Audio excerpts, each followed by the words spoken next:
Yan guys, for today's video, kukuha tayo ng sigarilyas. Tara.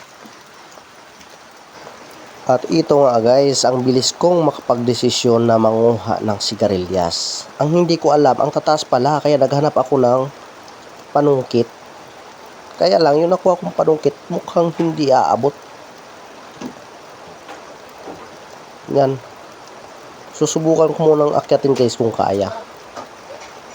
Kaya lang, parang bibigay na yung mga tubo, kaya ayaw ko, wag na lang, baka malaglag pa ako.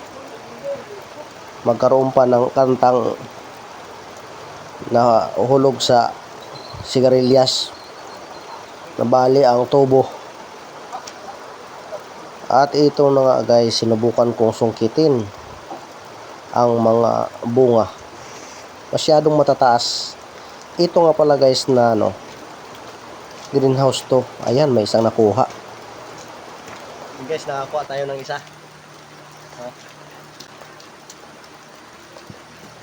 Dating greenhouse to, kaya lang nasira yung bubong niya, nasira din yung dingding, kaya ginawa na lang na akyatan ng mga vines na mga vegetable tulad ng sigarilyas. Kaya ito, sigarilyas yung tanim. Dati upo, kundol, ganyan.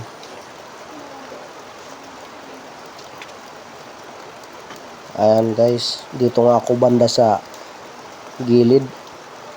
Dito mas mababa, madaling maabot. Kaya lang guys, parang konti lang talaga ang bunga.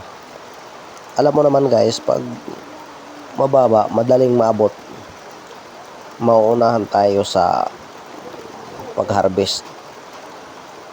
Pero sinubukan pa rin natin guys para makapag-putan tayo ng sigarilyas.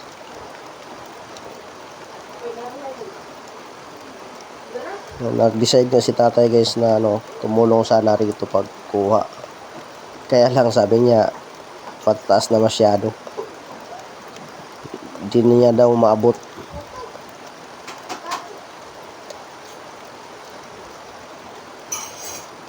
Siya nga po pala guys yung laborer ng nursery. Parang libangan niya na lang din yung pagtatanim.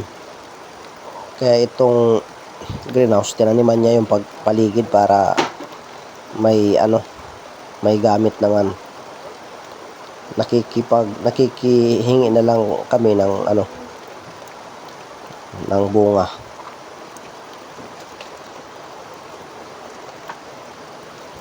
Ayun. Sinubukan ko naman guys akyatin. May nakita akong maliit dito, pinatulang ko na para makasakto ng isang lutuan.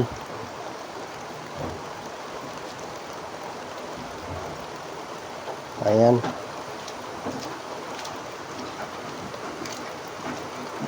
Ito nga pala guys yung nahingi nating sigarilyas kay tatay.